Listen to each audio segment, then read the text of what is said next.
But largest jumps from the bottom to number one. Someone that shows up on here twice. Taylor Swift. Yep. That's my girl. I'm a Swiftie. I am wearing my All Too Well red scarf for this segment. I wanted to put this on, so if you're watching on video, you're welcome. I'm a huge fan, but I'm also very critical of her. So I'm real about it. So well, you saw her when she came through Los Angeles, right? Yeah, it was like the best night of my life. Like, not even, okay, like if I'm going to be real with you, because that sounds so hyperbolic, I'll be real with you. Probably my favorite night of the last 5 years. Nice. Because like I had tickets for like 10 months or something.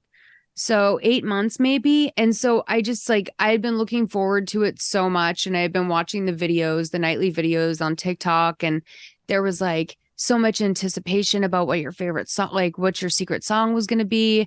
And I wound up getting my secret song, which was, this is the cool part, is that Stevie Nicks asked Taylor to play it because it helped her get through the death of her bandmate. Oh, Christine McVie. Yeah.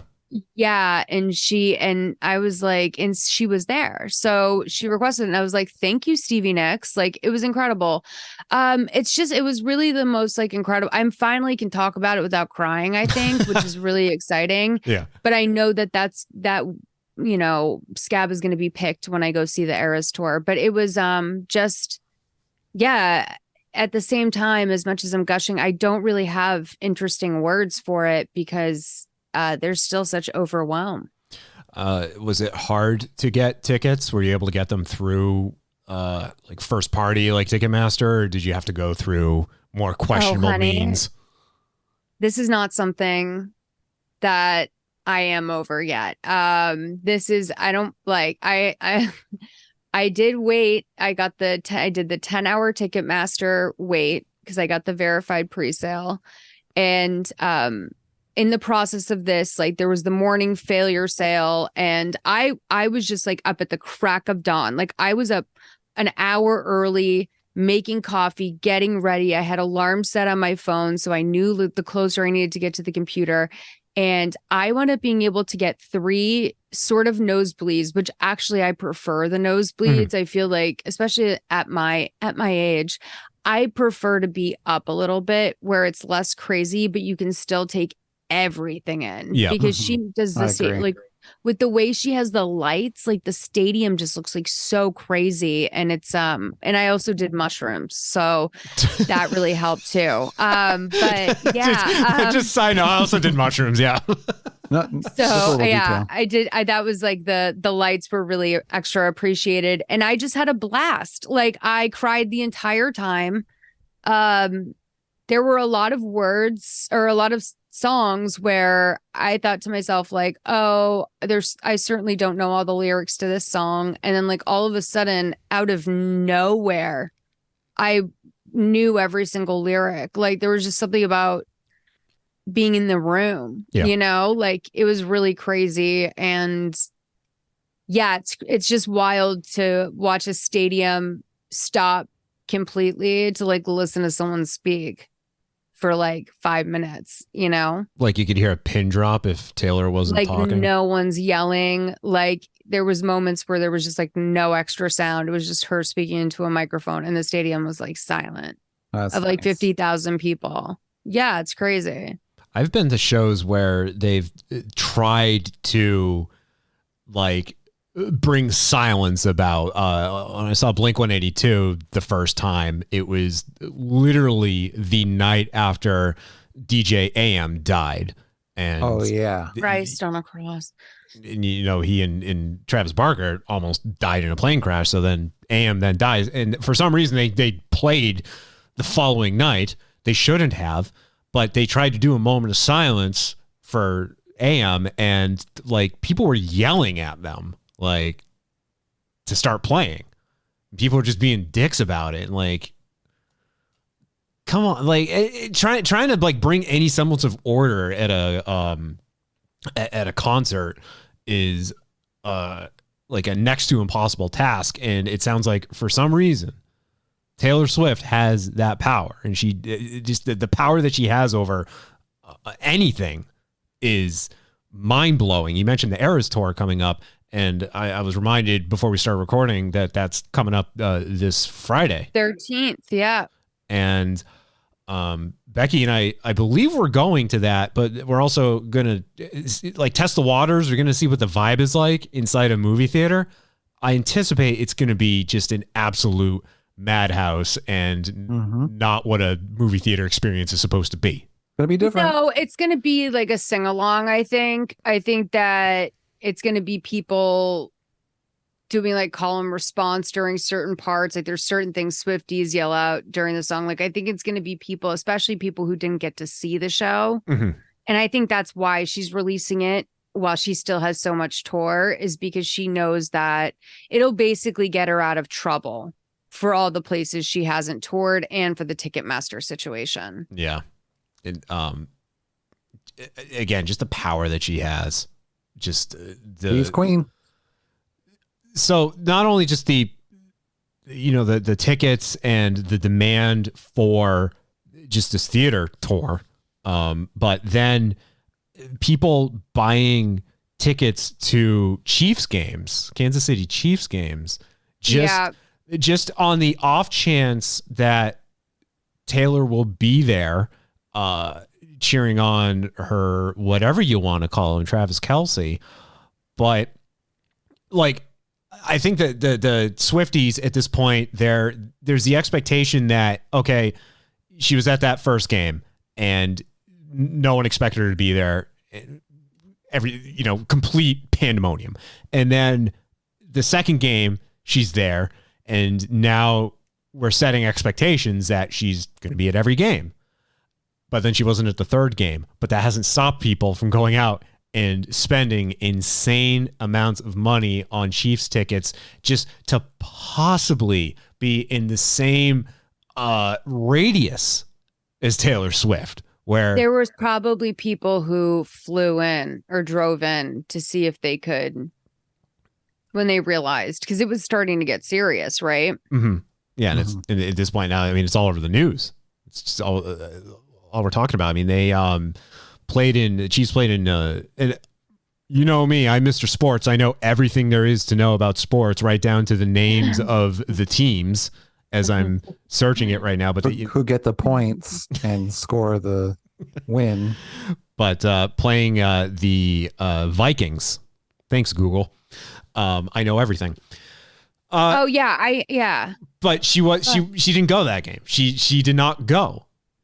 But it's not like she announced that she wasn't going to be there, right? She just didn't happen to be there. And it was actually confirmed after the game was over. Jim Nantz had to come out and say, and his exact words were, quote, "In case you're wondering, the 7 words I never thought would leave my lips in my career, Taylor Swift is not at the game. There are some brokenhearted people I just saw in the stands. She was questionable all week, but it looks like she is officially inactive for today." Fuck. Okay, so let me tell you the working theory amongst smart Swifties. Okay.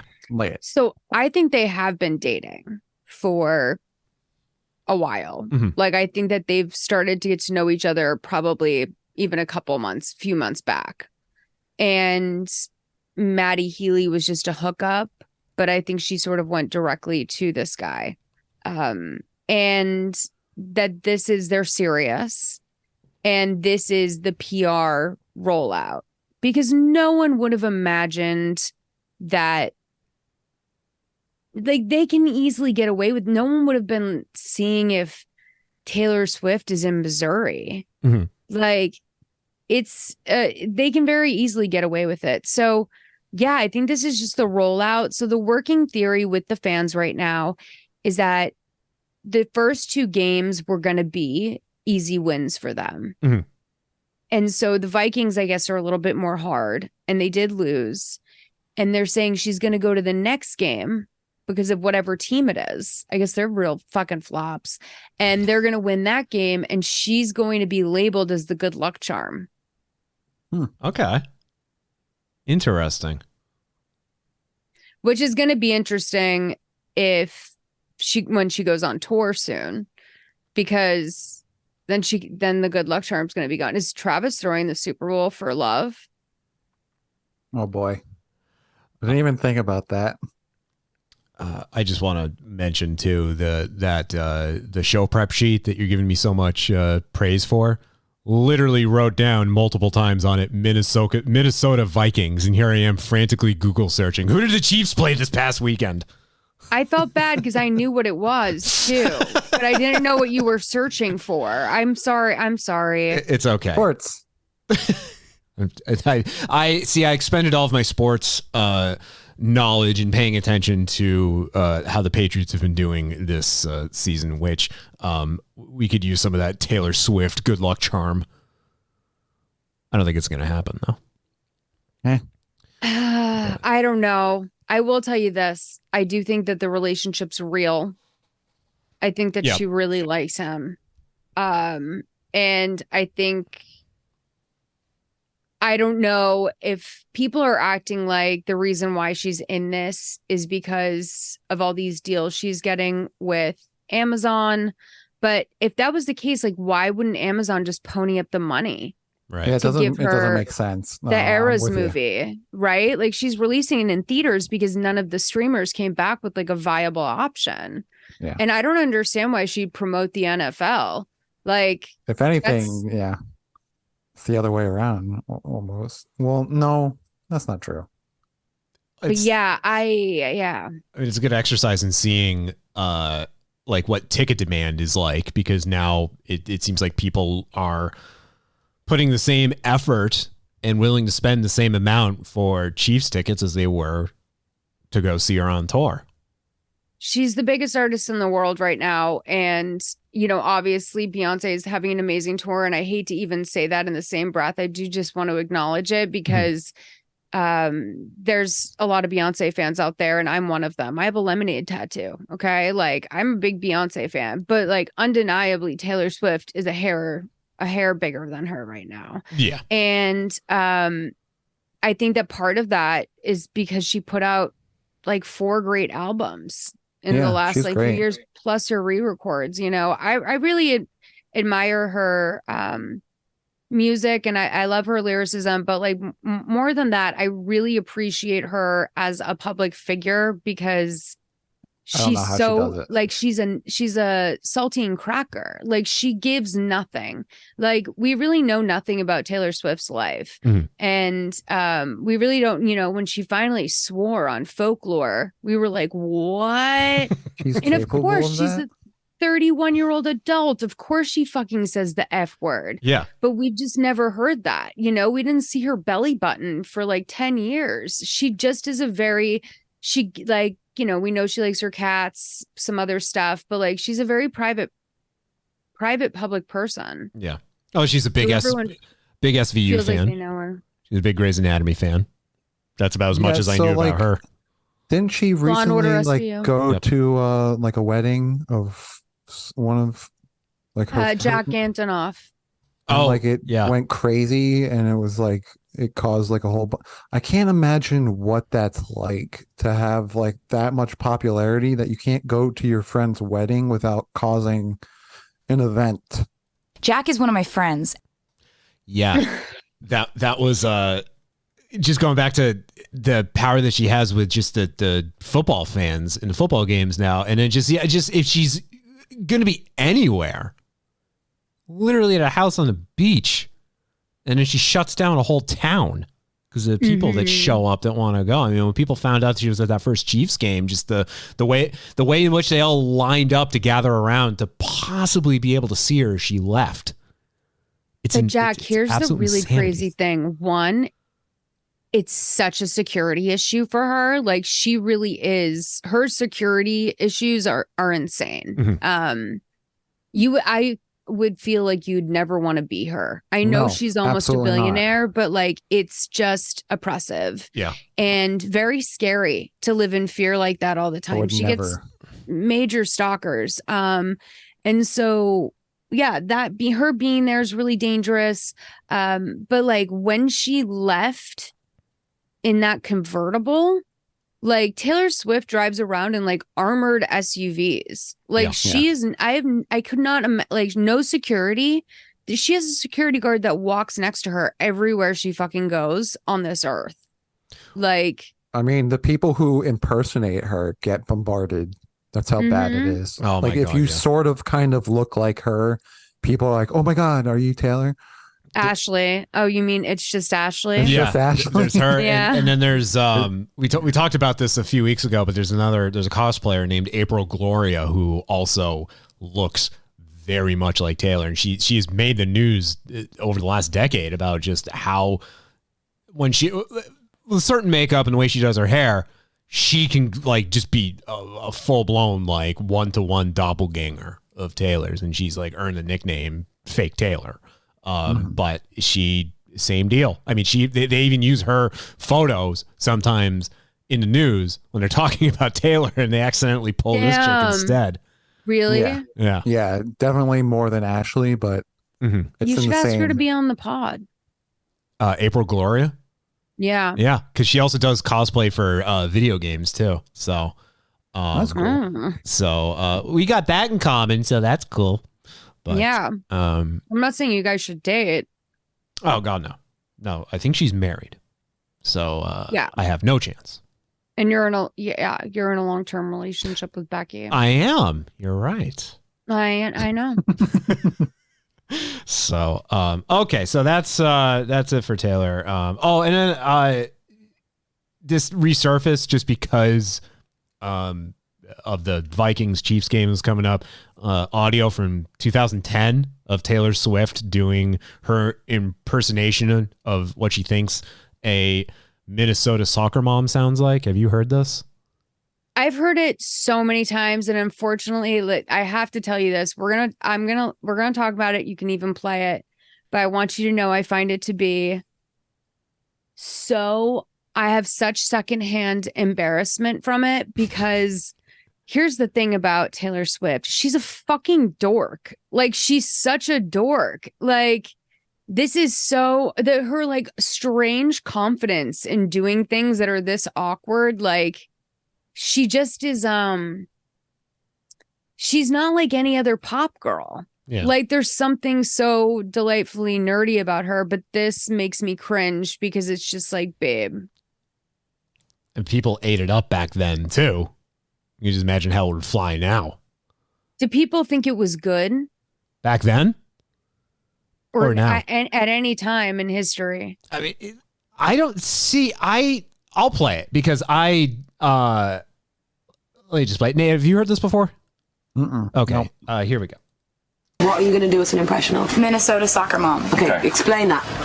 Obviously. It's just Minnesota soccer mom. Okay. Yeah, this is what they sound like. Okay. Maybe. I don't know. Okay. Just in my head. Cool. Okay. Are we ready for this? I was driving down the road the other day and I was in my van and this dang deer just jumped out in front of my van and I didn't even know what was going on because I don't know if I swerve then I might go off the road and hit a snowdrift and I was just trying to pick up Jimmy from soccer and I didn't ask for that deer to go out in the middle of the road. If I hit the deer then I got that on my mind all day and I gotta clean off my car and there's possible dents but then you gotta think about if you swerve they tell you not to do that in traffic class and I was late to pick Jimmy up and he's like Mom you're late and he's just nagging at me the whole rest of the day and it's all because of this dang deer.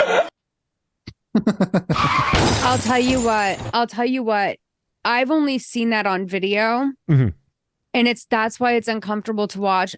I actually found that in audio to be way less fucking cringe. Because you're not actually watching her do it. Yeah. Yes. It's like, that's the whole difference of it. I will say, I wish she came with a tighter script. I don't know how much notice she got to do the impression. But I think the only thing that threw it off was there was a couple moments where I was like, I would have cleaned that up. Yeah. Yeah. Well, there you go. Not to be a hater. That's okay. You can hate on her. You're allowed. For the financial duress that she's put everybody through. Dude, I'm telling you, she's like a $2,000 a year habit. Like lately, like I get one vinyl.